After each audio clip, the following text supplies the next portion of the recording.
Hello and a very warm welcome. You're watching 6 Stories at 6. I'm Gesu Bharadwaj, and on the show today, at least 4 people have been killed in Uttarakhand Avalanche. As rescuers continue to scramble, 5 more people await rescue.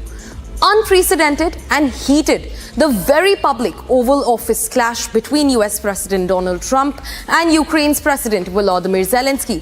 Where does the situation even stand now? In Chhattisgarh, security forces have cracked down on Maoists yet again, gunning down 4.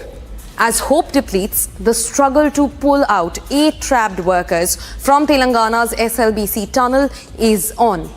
Home Minister Amit Shah has chaired a security meeting over Manipur. We get you the details from that. And also a major crackdown on drug rackets in Punjab as the police swings into action across the state. Viewers, first up, 24 hours on, after an avalanche struck Mana in Uttarakhand, at least 4 people have been confirmed dead from the 50 workers who were rescued. In fact, the race to rescue the 5 remaining workers is on in the state. And meanwhile, scores of people have been admitted to an army hospital post-rescue. Many of those who've been injured in the snow wrath are in critical condition as the army, along with its air defense unit, the ITBP, NDRF and the SDRF teams are operating for over 24 hours now.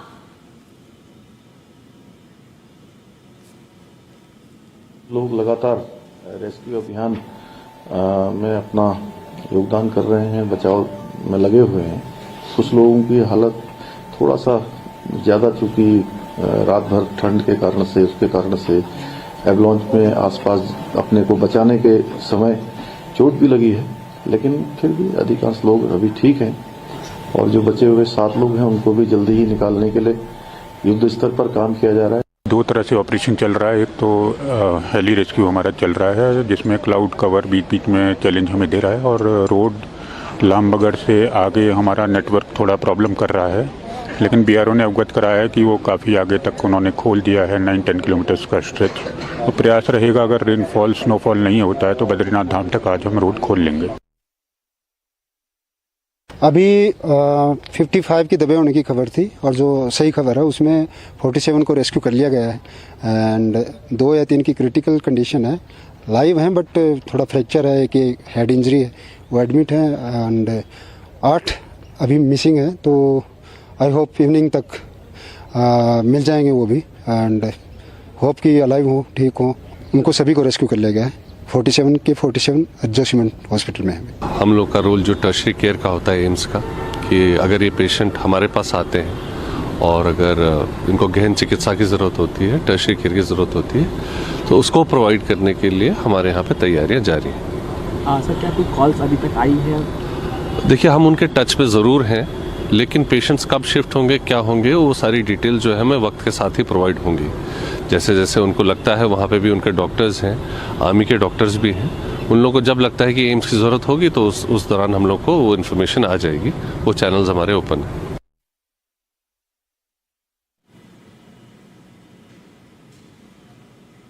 Throughout the night, this area is cut off from Joshimath by almost 20 kilometers of road being covered with snow and landslides, and currently it is these 2 companies of Garhwal Scout and 7 Assam which are trying to recover the balance 7 persons who are feared to be trapped within 3 containers which have not yet been located.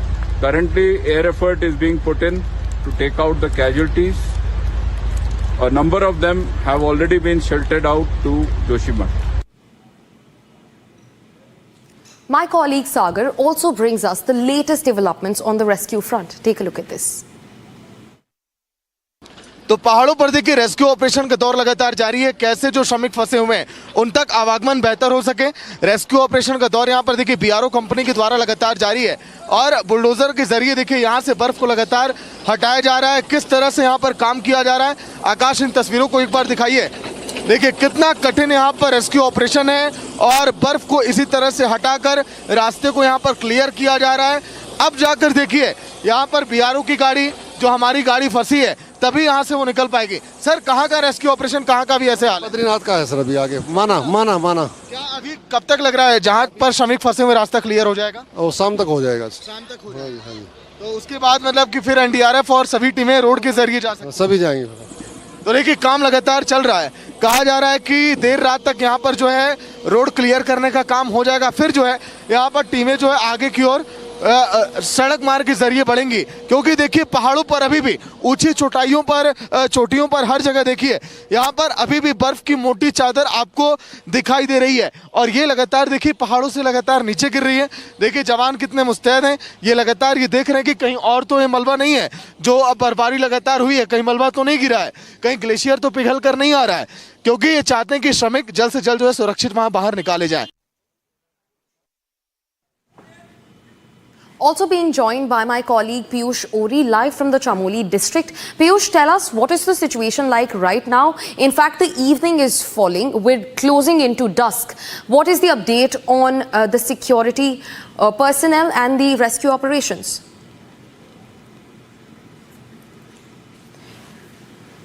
Because of network errors, I think we might have lost connection and line with my colleague Piyush there. But viewers, I must remind you that security personnel have said that by this evening, the rescue operations should culminate.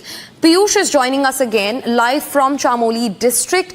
Piyush, reiterating the question that I'd asked you, we're closing in to dusk this evening. Tell us more about the rescue operations and how far have they reached? What is the situation looking like?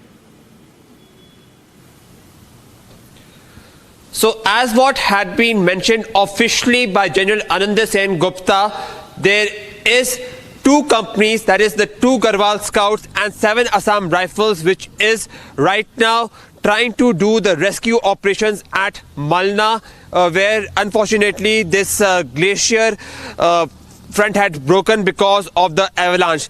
And as what we have been told so far is that there have been 7 persons who have been missing. Now, officially, it has been confirmed that 1 person has been dead, but unofficially also, in a way, it has been mentioned that there have been 4 deaths that have been confirmed. But officially, it has been already confirmed by the Indian Army that there have been 1 person who has been dead. So far, there is right now search for 5 laborers who have been missing, and their containers have not been located by the Indian Army. Having said that, the Indian Army, along with the other agencies that includes the Indo-Tibetan Border Police, the SDRF, the NDRF and the other government machinery of the Uttarakhand government have been able to locate 50 of the 55 workers who were working in the Border Roads Organization, and it's going to be therefore... Right. And it's going to be now important to see that when will they able to locate the 5 laborers of the Border Roads Organization. Piyush, thanks for getting us those updates. We'll keep tracking the story closely. But for now, viewers, it's time to shift focus and look at the biggest story that we're tracking at this hour. Kyiv's relations with its most important wartime ally, the US, have plummeted to a new low. Donald Trump cut short his meeting with Volodymyr Zelensky and said that the Ukrainian president is not ready for peace with Russia. The clash in an extraordinary showdown in the Oval Office has prompted multiple international reactions. The question is, an unprecedented, heated Oval Office meeting. Is this what diplomatic solutions look like? Was there even space for Ukraine on the White House negotiating table? A very public confrontation between the 2 leaders may answer some of these for you. Take a look. What kind of diplomacy, JD, you are speaking about? What do you mean? I'm talking about the kind of diplomacy that's going to end the destruction of your country. Yes, but if you Mr. President, with respect, I think it's disrespectful for you to come into the Oval Office and try to litigate this in front of the American media. Right now, you guys are going around and forcing conscripts to the front lines because you have manpower problems. You should be thanking the president for trying to bring an end to this conflict. Have you ever been to Ukraine that you say what problems we have? I have been to. Come once. I've actually watched and seen the stories, and I know what happens is you bring them on a propaganda tour, Mr. President. Do you disagree that you've had problems bringing people into your military? And do you think that it's respectful to come to the Oval Office of the United States of America and attack the administration that is trying to prevent the destruction of your country? A lot of questions. Let's start from the beginning. Sure. First of all, during the war, everybody has problems. Even you, but you have nice ocean and don't feel now, but you will feel it in the future. God bless. You don't know that. God bless. God bless. You will not have war. Don't tell us what we're going to feel. We're trying to solve a problem. Don't tell us what we're going to feel. I'm not telling you. Because you're in no position to dictate that. Remember this. You're in no position to dictate what we're going to feel. We're going to feel very good. You will feel influence. We're going to feel very good and very strong. You will feel influence. You're right now not in a very good position. You've allowed yourself to be in a very bad position, and he happens to be right about it. From the very beginning of the war. You're not in a good position. You don't have the cards right now. With us, you start having cards. I'm not playing cards. Right now, you don't. You're playing cards. Mr. President. You're playing cards. Serious. You're gambling with the lives of millions of people. You're gambling with World War III. You're gambling with World War III.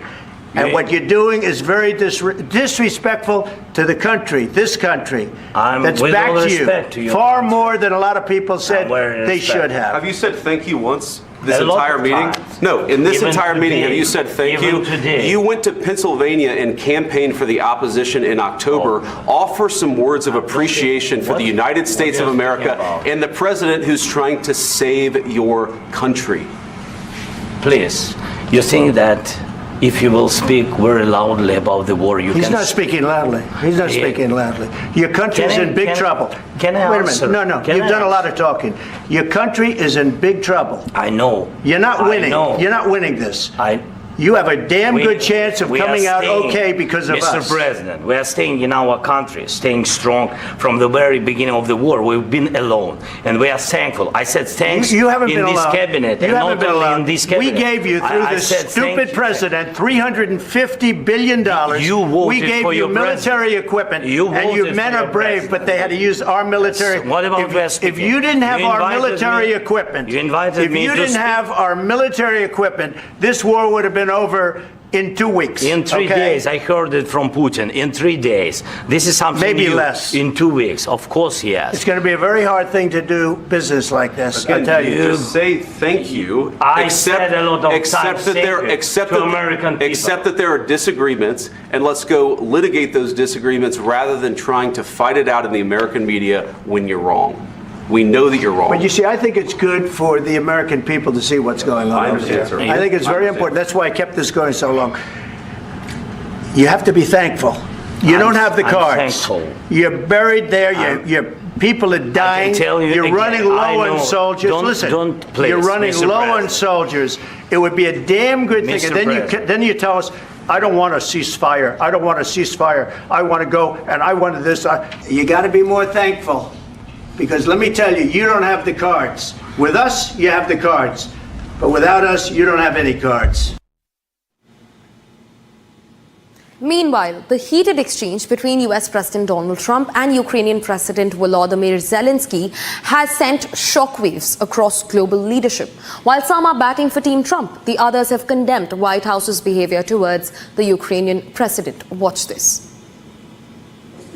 What I did 1 year ago is I reintroduced strategic ambiguity, which was a necessity. I think the main mistake which was made at the very beginning was no boots on the ground forever. So we had to reinstore strategic ambiguity. The point is triggering any escalation would be a big mistake. But I think you should not underestimate the fact that 3 years ago, everybody thought that a landslide victory of Russia was certain. 3 years ago, what was presented by Russia was a special operation for 3 weeks. 3 years later, they took some territories. But we cannot present it as a victory for Russia, and we cannot say that it doesn't work. I disagree, and especially after some strategic defeats for Russia, with Sweden and Finland joining NATO. So this is why we have to resist. This is why we have to help the Ukrainians to put themselves in the best possible situation to negotiate a solid and long-standing peace. And the question today is much more how to try to get this peace and to avoid all these losses and casualties. I have a lot of reservations. I think that Ukraine making this transactional deal with the Trump administration is not what I think Ukraine should be doing.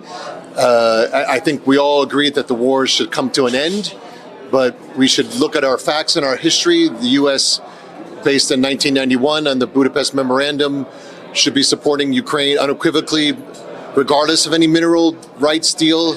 I think this is seen as a money grab, but at the same point, Ukrainians need the U.S. support. Got to know more about the mineral deal. He left a lot out. I know the U.S. is going to profit from it, but are the Ukrainian people going to profit from it? That's supposed to be from rebuilding the country.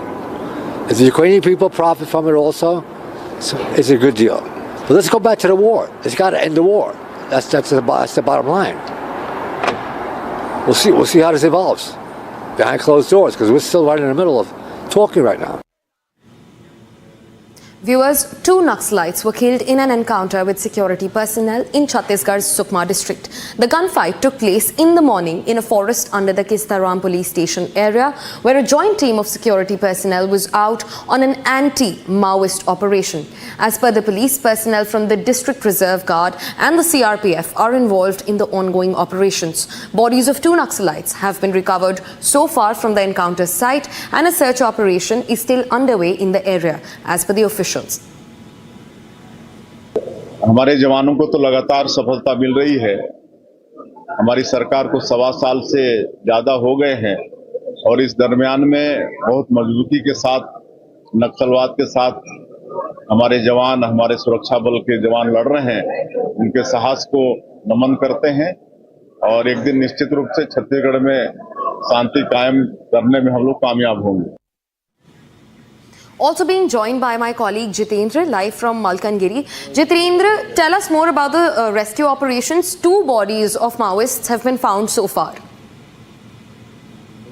देखिए, अभी तक 2 dead body मिले। जो वर्दी वाली नक्सल है वो लोग का डेड बॉडी अब किस तरह जंगल में अभी मिले। तो अभी जो ताजा सूचना है वहीं पर अभी सर्च ऑपरेशन चल रहा है, क्योंकि जो किस तरह जंगल है वो बड़ी जंगल है, वहां पर नक्सली सालों से वहीं पर वो लोग रह रहे हैं। इसलिए आज सुबह 9 बजे ऑपरेशन शुरू हुआ था। लगभग 4 घंटा ऑपरेशन हुआ। 4 घंटा ऑपरेशन के बाद नक्सलियों ने वो जगह छोड़ के चले गए। उसका बाद पुलिस ने सर्च ऑपरेशन किया, उसमें 2 नक्सलियों का डेड बॉडी मिला। अभी तक जो सूचना है अभिवक्त बस्तर में 2 महीने में लगभग 70 नक्सलियों का मारे जाने की खबर है। जो अभी लगातार ऑपरेशन चल रहा है अभिवक्त बस्तर जो है, सुकमा है, दंतेवाड़ा, बीजापुर, यहाँ पर नक्सली जो है, इसलिए उधर तो 3-4 महीने से लगातार ऑपरेशन चल रहा है। पुलिस को एक के बाद एक सफलता मिल रहा है, लेकिन अभी एसटीएफ, कोबरा, सीआरपीएफ जवानों ने आज सुबह ऑपरेशन लॉन्च किए थे। जितेंद्र, धन्यवाद हमें वो इन्फॉर्मेशन पहुंचाने के लिए। Viewers, it's time to move on and take a look at Telangana. As hope depletes in the state, rescuers continue to scramble to reach the 8 workers who are trapped inside the sunken SLBC tunnel. While the army, the NDRF and the SDRF have been in operation for 8 days, no contact has been established with those stuck inside the rubble of the tunnel. आज 7 दिन हो गए, अंदर की कोई situation का पता नहीं चल रहा। हमारी तो हाथ जोड़ के बेनती है इनके सरकार को कि जल्दी से जल्दी जो भी है हमको बताया जाए। उधर गांव में घर वाले परेशान हैं, किसी ने खाना नहीं खाया, 8 दिन हो गया।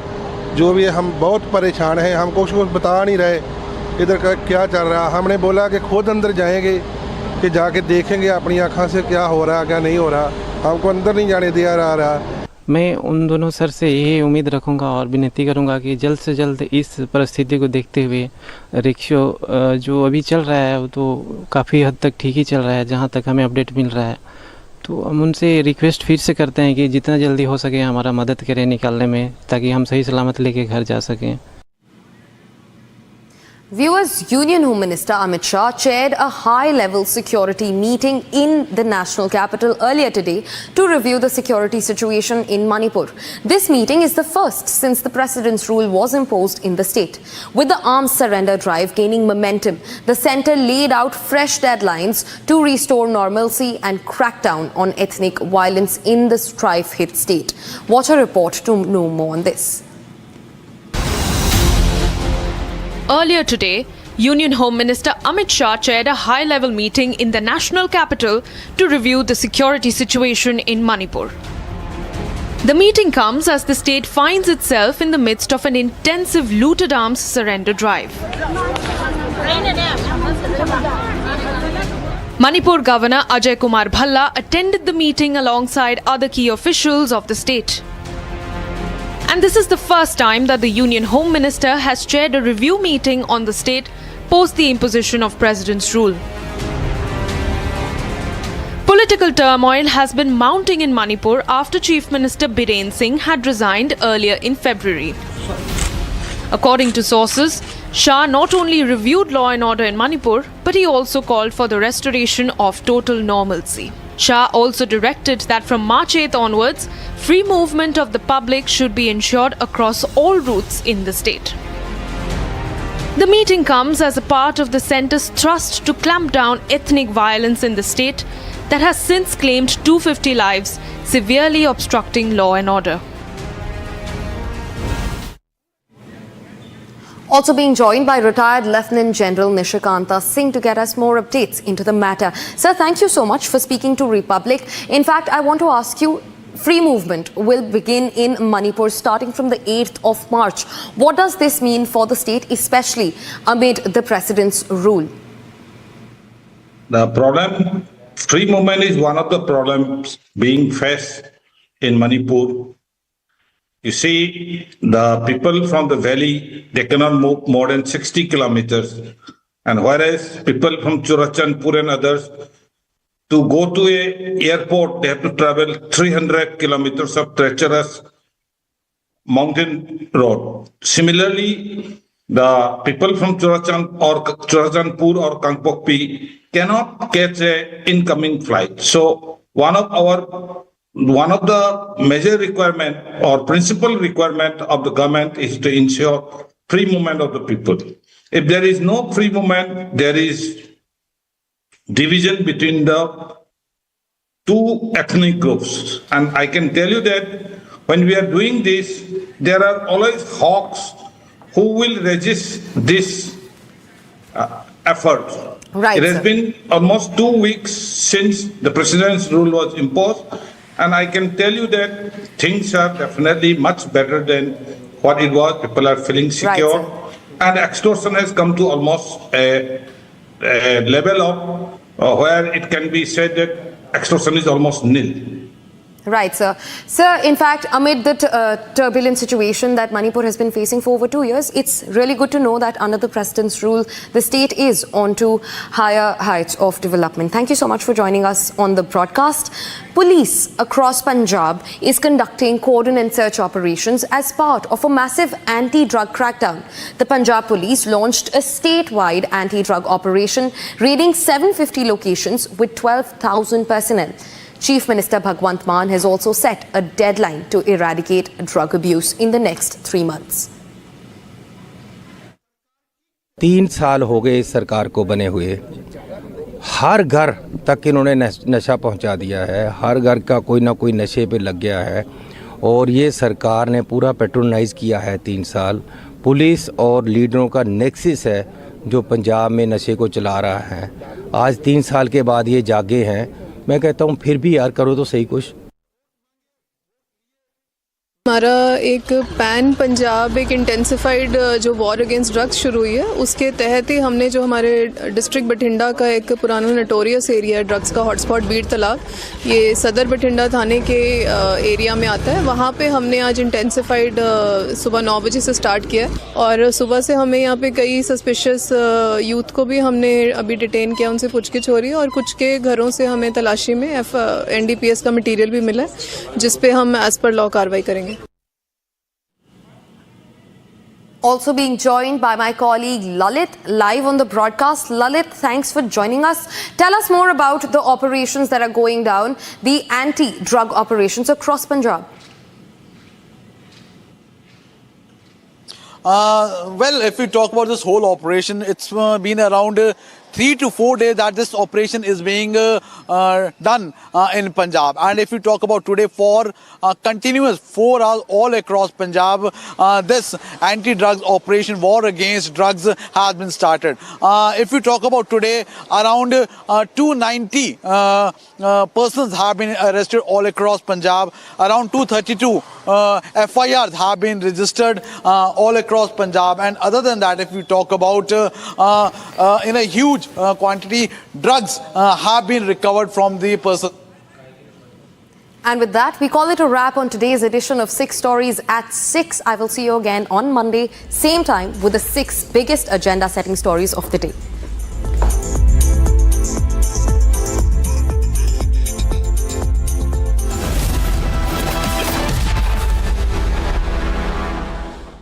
In the global employability rankings by Times Higher Education UK,